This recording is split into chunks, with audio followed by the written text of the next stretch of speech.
Hey everybody, welcome to Paul Mash TV, bringing you the very best indie country from all over the world. And now, ladies and gentlemen, he is Paul.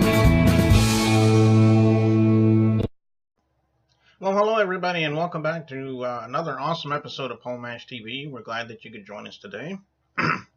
And if you'd like to subscribe to Paul Mash TV, if you're watching this on YouTube, there's a subscribe button right down there.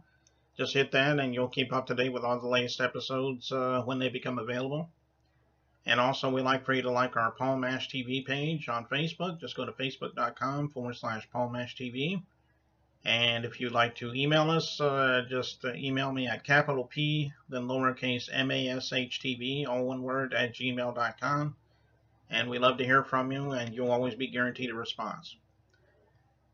Today, from Cartersville, Georgia, we have Donny Hammonds. And just like with all our other guests on the show, he's really got a lot of talent, and I think you really like this guy. So, without further ado, here's Donny Hammonds right here on Paul Mash TV. Hello, everybody, and welcome back to the interview portion of our show. And we got a good one for you here. His name is Donny Hammonds, and he's from Cartersville, Georgia. Thanks for joining us, Donny. Hey, everybody. Thank you for having me, Paul. Yeah, no problem. Let me start off by, obviously, the usual question asked around here. What made you decide to become a musician? Everybody has their own story. Maybe you could let us know your story. I grew up around it. My family, my uncles, mother, grandmother, they sang, and grew up in church around, people singing and playing and stuff like that, and just got the bug for it. And, the people that I hung around with in school were, musicians and music lovers. And even if they couldn't play an instrument, they loved music. So we were always talking, what bands we liked. And I just, I got a guitar and started taking lessons when I was about 12 years old, and I'm 42 now, so it's been nonstop. I've been, like I said, playing since I was 12. I've been full time at it for 10 years now. I used to work a day job and just play gigs on the weekend and stuff like that. But very fortunately, I got to where I'm staying booked for the last 10 years. 5 to 6 nights a week, and I own the After Dark studio where I record and produce other bands. So I do that during the day. So it's just I'm 24/7 music for me. Like I said, I go to bed listening to the radio, and I wake up listening to it. And, it's just, and I like all sorts of, and I produce all sorts of music. As when I write, I've got some country stuff, some southern rock, pop stuff. I just, I write what comes out. So you can hear, like I said, if you go to my website at www.thedonnyhammondsband.com, you can hear I've released 11 albums. And like I said, you'll hear a variety of different genres and mixes and stuff like that. And they're available on iTunes and Spotify and all the digital platforms. But like I said, I just grew up around it and had the love for it. And all my friends, enjoyed music. So, it just... I learned to play the guitar, and then when I got into the producing and stuff, I learned to play drums, bass, piano, mandolin, and stuff like that to do sessions and stuff like that. So it's just, I love every aspect of music and genres. I'm not just a one genre guy. Right. Yeah, that's what we hear on our Paul Mash TV too. We do all the genres, so yeah. I feel you there. What would you say your biggest influences are? I mean, are there any bands that come out in your mind that really influence you to become a musician? As far as guitar work, Keith Urban, I've seen him in concert multiple times, and he's borderline country guy, rock guy. But if you see him live, he's a rock star. Like I said, he's a big influence as far as the guitar and that genre. And everybody has their Stevie Ray Vaughan's for the blues and stuff like that. So me listening to different genres, I like a big aspect of all kind, like Keith Urban, Stevie Ray, Brad Paisley, even back to, B.B. King and Buddy Guy for blues stuff. So being just open-minded for all genres, I, respect each genre. And to me, each one of them has, phenomenal players. So I try to keep an open mind and, Okay. Yeah, and obviously you answered the next question I was going to ask on my first question about your albums, but you said you had about 12 albums, did you say? 11. I'm working on number 12 now. I've got 11 online and working on number 12. I was in Nashville recording at RCA in October, so we've got a few singles that's going to be coming out from those recording sessions. It was a privilege to record up at RCA, because when you go in there on the walls, there's pictures of Dolly Parton, Porter Wagner, Roy Orbison, Charlie Pride, all these, big acts that, have recorded there. And, Waylon Jennings, I stood in the same room where he recorded a majority of his albums. So that was a pretty cool experience as well. But like I said, the 12th album will be coming out soon, but we're going to go ahead and release some singles off of that first. Oh, okay. Well, that's good. We're in just a few minutes. We're going to be playing one of your songs, obviously. The Bottle, I guess, is the title. Is there something behind that, or is it just pretty much self-explanatory? Yeah, it's pretty much self-explanatory. I mean, it goes through. I like to try to write songs that people can relate to. The bottle speaks of, the bottle being the demon, having a hold on people, and people struggle with, alcohol. Some people can socially drink and do their thing, and some people it has a hold on, and like I said, destroys families, marriages, and stuff like that.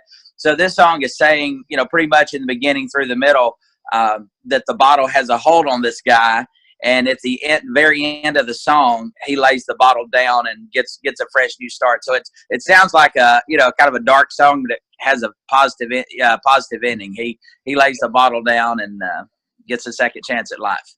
Okay. Well, that's good. And we'll be playing that song in just a couple minutes here, but I just wanted to let you know, I think that's about all I had for you. And okay.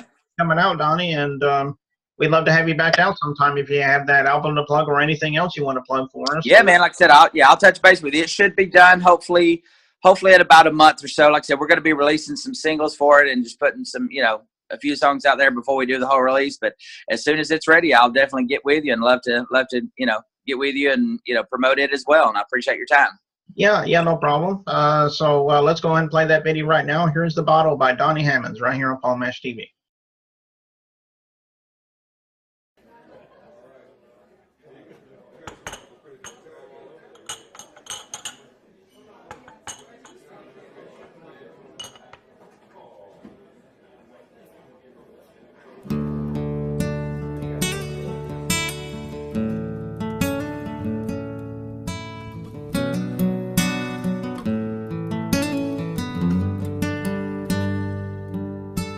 Bottle is your best friend.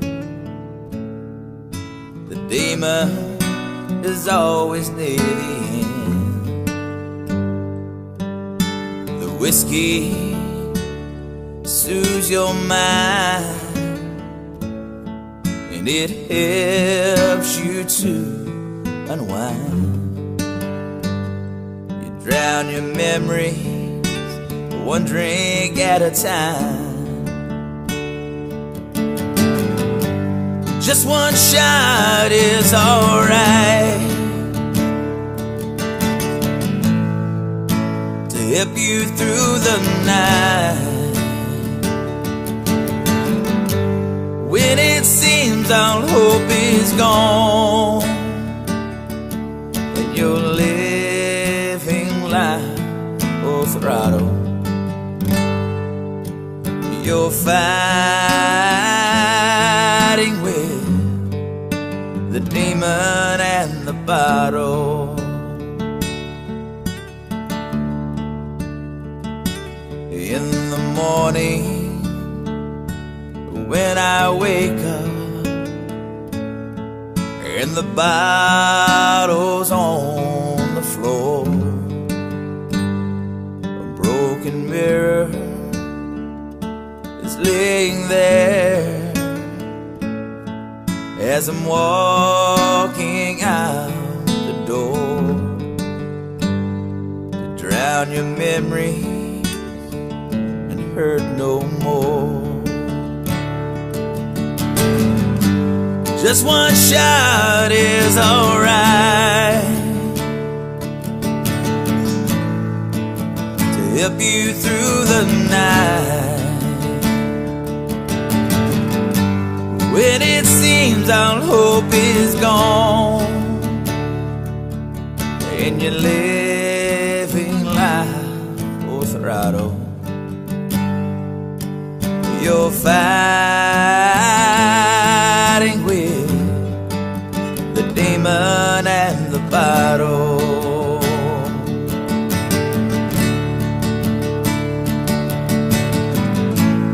As you hold that bottle in your hand, you'll remember every word that she said.